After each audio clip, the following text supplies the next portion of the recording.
자, 산업 현장에서 블래스트 세정 작업이 잘 됐는지 안 됐는지 어떻게 알 수 있을까요? 오늘 전문가들이 어떤 기준으로 결과를 평가하는지 그 핵심 지표들을 하나하나 뜯어보겠습니다. 그냥 작업하는 걸 지켜보는 것만으론 부족하겠죠. 진짜 중요한 건 결국 결과물이니까요. 그럼 그 결과를 어떻게 하면 객관적으로 딱 측정하고 평가할 수 있을까요? 바로 대상 매개 변수라는 게 그 답입니다. 이건 과정이 어땠냐가 아니라 그래서 결과가 어떻냐를 보는 거예요. 말하자면 작업 전체에 대한 성적표를 매기는 핵심 항목들이라고 보시면 됩니다. 자, 그럼 성공의 기준이 뭔지부터 한번 살펴볼까요? 이 지표들이 왜 필요하고 또 전체 평가에서 뭘 의미하는지 알아야 하니까요. 이 둘의 차이를 아는 게 정말 중요해요. 공정 매개 변수는 이렇게 작업해라 하는 일종의 설정값, 그러니까 입력값이죠. 반면에 대상 매개 변수는 작업이 이만큼 잘 됐다 하고 보여주는 최종 결과물, 즉 출력값인 겁니다. 자, 그럼 이제 우리 성적표의 첫 번째 항목을 한번 볼까요? 바로 세정 속도입니다.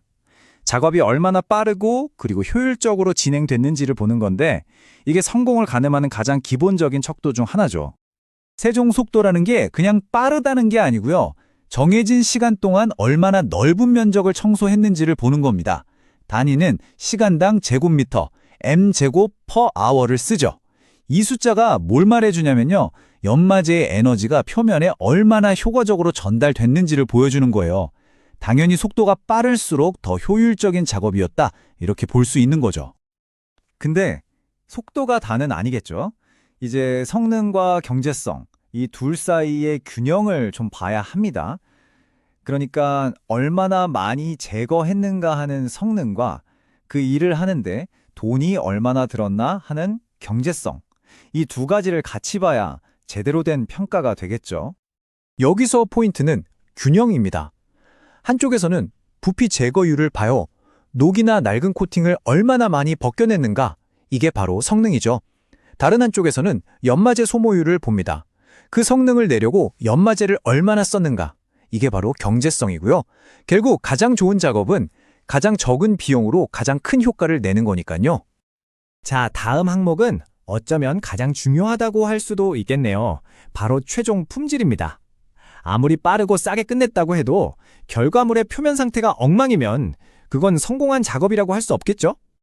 표면 품질은 보통 3단계로 나눠서 봅니다. 첫 번째는 눈으로 봤을 때 얼마나 깨끗한가, 시각적 청정도. 두 번째는 페인트가 얼마나 잘 붙을까 하는 표면 거칠기. 그리고 마지막 세 번째는 금속 자체에 문제는 없는지 확인하는 표면 무결성입니다. 이 세 가지가 다 다른 걸 보는 거예요. 시각적 청정도는 말 그대로 녹이나 다른 이물질이 다 제거됐나 눈으로 확인하는 거고요. 표면 거칠기는 새로 칠할 페인트가 딱 달라붙기 좋은 상태로 표면이 만들어졌는지를 보는 거죠. 그리고 표면 무결성은 작업하면서 혹시 금속에 무리가 가거나 손상된 부분은 없는지 이걸 확인하는 아주 중요한 단계입니다. 자, 지금까지 속도, 그리고 성능과 경제성, 마지막으로 품질까지 이 세 가지 핵심 지표를 쭉 살펴봤습니다. 이제 이 모든 걸 하나로 모아서 최종 성적표를 한번 만들어 보죠. 이 각각의 조각들이 모여서 어떤 큰 그림을 완성하는지 한번 보세요. 결국 이 모든 건 한 문장으로 정리할 수 있습니다. 바로 이거죠. 얼마나 빨리, 얼마나 많이, 얼마나 싸게, 그리고 얼마나 좋게 작업이 되었는지를 측정하는 성적표. 이게 바로 대상 매개 변수의 핵심이고 성공적인 블라스트 세정 작업을 평가하는 완벽한 기준이 되는 겁니다. 자, 그럼 마지막으로 한번 생각해보죠. 만약 여러분의 프로젝트라면 이 지표들 중에서 어떤 게 가장 중요할까요? 예를 들어 아주 섬세한 부품을 다룬다면 당연히 품질이 1순위겠죠. 반면에 거대한 구조물의 두꺼운 녹을 벗겨내는 거라면 속도나 제거율이 더 중요할 수도 있고요. 이처럼 매번 상황에 맞게 최적의 균형점을 찾아내는 것, 그게 바로 전문가의 역할이 아닐까 싶습니다.